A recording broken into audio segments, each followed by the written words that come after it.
আমরা এখানে আসছি একটা সেমিনারে জয়েন করতে, সেটা হচ্ছে মানবাধিকার এবং পরিবেশ বিষয়ে সচেতনতা থেকে কিভাবে স্থানীয় প্রশাসন দায়িত্ব পালন করতে পারে। এটা হচ্ছে স্পেসিফিক অ্যাঙ্গেল। এছাড়াও আমরা এখানে দেখতে এসেছি, আপনারা জানেন আমরা অত্যন্ত চ্যালেঞ্জিং একটা সময় পার করছি।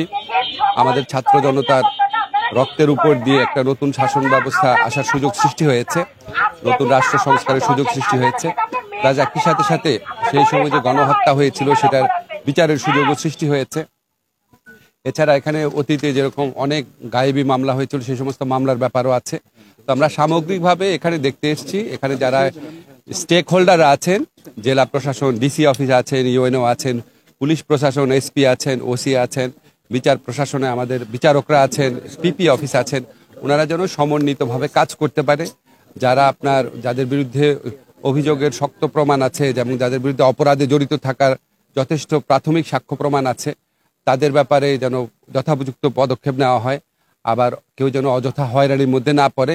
ওনারা প্রত্যেকটা প্রতিষ্ঠান যেন সমন্বিতভাবে একসাথে জোরালোভাবে কাজ করতে পারে, মানবাধিকার রক্ষা করেই বিচারের যে পরিস্থিতি পরিবেশ সেটা সুনিশ্চিত করতে পারেন, সেই লক্ষ্যে যেন কাজ করতে পারেন এবং সেই রকম দিক নির্দেশনা দেওয়ার এবং ওনাদের সাথে মত বিনিময় করার, ওনাদের সমস্যাগুলো শোনার, এই ব্যাপারে আমাদের কি করণীয় আছে সেটা নিয়ে আলোচনা করার জন্য এসেছি। আমার সাথে আমাদের অ্যাটর্নি জেনারেল সাহেব আসছেন, আমাদের আন্তর্জাতিক অপরাধ আদালতের যে চিফ প্রসিকিউটর উনি আসছেন। তো ওনারাও আপনাদের বলবেন ওনারা কেন এসেছেন। আপনার কাছে প্রশ্ন একটু, যে 24 জুলাই বিপ্লবের চেতনায় যে নতুন সরকার গঠিত হয়েছিল, এরপর থেকে যে আইন শৃঙ্খলা পরিস্থিতি দেখা যাচ্ছে, এতে ভয়াবহ পরিস্থিতি কেন? আপনারা তো নিজেরাই বিপ্লবী আছেন এবং পরিস্থিতি যা ভয়াবহ তাতে তো মানুষজন সন্তুষ্ট না। মানুষজনের তো সন্তুষ্ট না থাকার কারণ থাকতে পারে, অবশ্যই থাকতে পারে। আইন শৃঙ্খলা পরিস্থিতি মানে এরকম না যে আমাদের এখানে খুব আত্মতুষ্টির স্কোপ আছে, আমাদের আত্মতুষ্টির স্কোপ নাই। আইন শৃঙ্খলা পরিস্থিতি আমাদের এই গত 6 মাসে মাঝে মাঝে মোটামুটি ভালো থেকেছে, মাঝে মাঝে খুব খারাপ হয়েছে। যখন খুব খারাপ কিছু হয় আমরা প্রচণ্ড আত্মজিজ্ঞাসার সম্মুখে পড়ি, খুবই খারাপ লাগে। এবং এটা তো আমরা তো এই সমাজে বাস করি, আমাদের বন্ধু বান্ধব, পরিবার পরিজন, আমাদের পরিচিত লোকজন, তাদের থেকে আমরা যেসব কথা শুনি বিভিন্ন সংবাদ মাধ্যমে, এতে কারো তো ভালো লাগার কথা না। তবে আপনাদেরকে অনুরোধ করি, কিছু বাস্তব সমস্যা আছে, প্লিজ একটু বোঝার চেষ্টা করেন। সেটা হচ্ছে, 1 নম্বর হচ্ছে আমরা একটা ধ্বংসপ্রাপ্ত কিছু প্রতিষ্ঠান নিয়ে কাজ করছি, বিশেষ করে পুলিশ প্রশাসন। আপনারা জানেন এখানে আগের সময় কীরকম রিক্রুটমেন্ট হয়েছে এবং তাদের ট্রেনিংয়ের ক্ষেত্রে কি ঘাটতি ছিল, তাদের দায়িত্ব পালনের ক্ষেত্রে সমন্বয়হীনতা থাকতে পারে, ব্যর্থতা থাকতে পারে। তারপরে আমাদের এখানে যে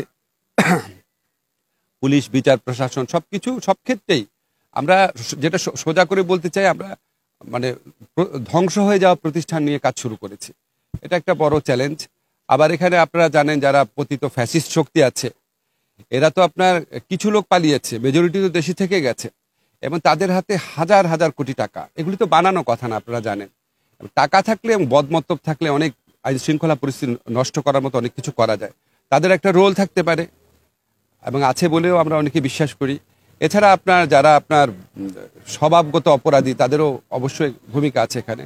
আমাদের ব্যর্থতা আছে, এটা অস্বীকার করার কোনো রকম উপায় নাই। কিন্তু আপনাদেরকে একটা জিনিস বলতে চাই, আমাদের এই ব্যর্থতা উত্তরণের জন্য প্রচণ্ড তাড়না এবং চেষ্টা আছে, চেষ্টা করছি আমরা। আপনারা জানেন যে এরকম একটা বিপ্লবোত্তর পরিস্থিতিতে পৃথিবীর কোনো দেশেই শাসন কার্য চালানো খুব সহজ ব্যাপার না। আপনারা চারদিকে তাকিয়ে দেখেন, আরব বসন্তের পর বিভিন্ন জায়গায় কি হয়েছে, আমাদের এমনকি স্বাধীনতা সংগ্রামের পর আমাদের দেশে কি পরিস্থিতি সৃষ্টি হয়েছিল। এরকম পরিস্থিতিতে যদি ওই পার্সপেক্টিভে দেখেন, তাহলে হয়তো আমাদের অনেক কিছু আপনারা সহৃদয়তার সাথে দেখতে পারবেন, ক্ষমা করতে পারবেন। আমি আপনাদের একটা কথা বলি, আমাদের অসহায়ত্ব দেখেন না। আমি যদি এখন আপনাকে রিয়ালিটি বলি, সেটা অসহায়ত্ব দেখছেন কেন? আমি তো আমার তাড়নার কথা, আমার দৃঢ়তার কথা, আমার দৃঢ় প্রচেষ্টার কথা সেটাও বলছি বারবার। তো আমি যদি আপনাকে সত্যিকার চিত্রটা বলি, তখন আপনি অসহায়ত্ব বলবেন। আমি তো বললাম যে এই সমস্ত চিত্র আছে, তারপর আমি আপনাদেরকে আরেকটা লাইন যোগ করে বললাম, আমাদের প্রচন্ড আত্মজিজ্ঞাসা আছে, তাড়না আছে, প্রচন্ড চেষ্টা আছে। প্রত্যেকটা ব্যর্থতার ক্ষেত্রে আমাদের প্রচন্ড চেষ্টা আছে প্রত্যেকবার ভালো করার জন্য। দেখেন আমাদের স্বরাষ্ট্রমন্ত্রী কালকে গভীর রাতে একটা সাংবাদিক সম্মেলন করেছেন। আমি জানি না আপনারা এটা কিভাবে দেখছেন, কিন্তু আমি তো ওনাকে কাছে থেকে দেখি। কোনোবারই আমরা হতোদ্যম হই না, কষ্ট পাই, খারাপ লাগে যে কেন হচ্ছে এটা, এবং তারপর আরো দৃঢ় প্রতিজ্ঞার সাথে এটাকে ওভারকাম করার চেষ্টা করে সবাই।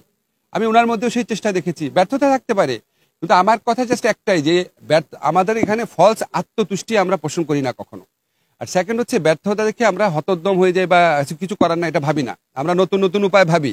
আজকে যে আমরা এখানে আসছি সেটাও সেই নতুন উপায় ভাবার, আইন শৃঙ্খলা পরিস্থিতি উন্নত করার প্রচেষ্টার একটা অংশই।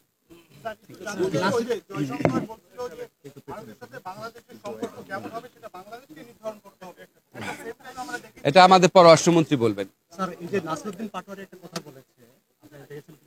না, আমি দেখি নাই কারো মন্তব্যের প্রেক্ষিতে আমি কথা বলতে এখানে আসিনি। আপনারা রাষ্ট্রীয় ব্যাপারে কথা বলেন। আপনি বলছিলেন আমি দায়িত্ব পাওয়ার পরে আমি জনগণের জীবন দিয়ে সেবা করব, কিন্তু এখানে দেখছি যে আমরা দেখছি যে আইন শৃঙ্খলার প্রচুর অবনতি এবং আচ্ছা দেখেন, এই যে আমার লাস্ট কোশ্চেন আমি নিব। উনি আমারে বললো, একটা সেকেন্ড দেখেন, এটা খুব ভালো হচ্ছে আপনি প্রশ্নটা করেছেন। উনি আমাকে বলেছেন, আমি বলেছি আমি যদি কোনোদিন দায়িত্ব পাই আমি জীবন দিয়ে চেষ্টা করব। জীবন দিয়ে চেষ্টা করতে নিশ্চয়ই আমি, আপনারা ভাবেন না যে আমি জানটা দিয়ে মানে মরে যাবো বা আত্মহত্যা করবো, এটা তো ভাবেন নাই। ভেবেছেন আমি দিনে রাত পরিশ্রম করব। আপনার কি কোনো ধারণা আছে আমি কত ঘন্টা কাজ করি? এখন ভাই, দিনে রাত কাজ, জীবন দিয়ে কাজ করবো বলতে তো এটাই বুঝিয়েছি। আমি দিনে অ্যাভারেজে 12-13 ঘন্টা কাজ করি। যখন আমি ঢাকা ইউনিভার্সিটি টিচার ছিলাম অ্যাভারেজে 3-4 ঘন্টা কাজ করতাম। এটাই ভাই আমার কাজ। আর এটা যে আপনি বললেন যে আইন শৃঙ্খলা পরিস্থিতি,